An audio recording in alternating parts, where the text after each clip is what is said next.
اگر کسی چیز کو بدلا نہیں جا سکتا تو اس پر پریشان نہ ہو۔ ماضی سے جڑے رہنا صرف تمہیں قید میں رکھے گا۔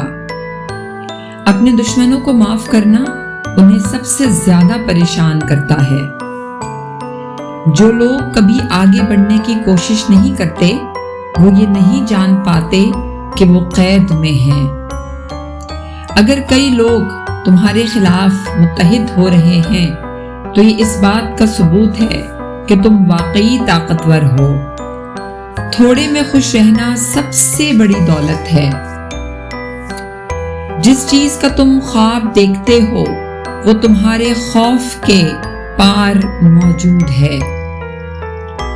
ہمیشہ سوچنے کے حق کو برقرار رکھو۔ غلط سوچنا بالکل نہ سوچنے سے بہتر ہے۔ کبھی کسی کے لیے وقتی تسلی نہ بنو۔ پٹی کو زخم بھرنے کے بعد پھینک دیا جاتا ہے۔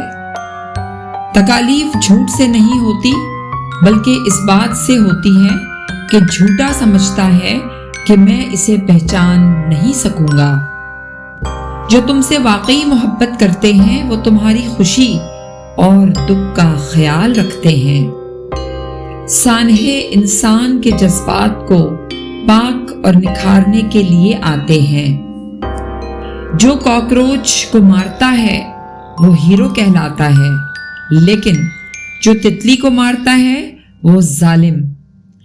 اخلاقیات اکثر ظاہری شکل پر منحصر ہوتی ہیں۔ تمہاری زندگی تمہارے انتخاب کی عکاسی کرتی ہے۔ اگر پسند نہیں تو بہتر فیصلے کرو۔ سائنس کہتی ہے کہ بھولنا دراصل ذہانت کی علامت ہے۔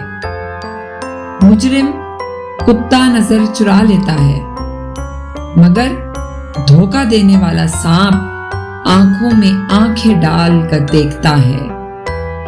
اپنے ارادے اور منصوبے تب تک راز میں رکھو جب تک وہ مکمل نہ ہو جائیں، یہی اصول ہے۔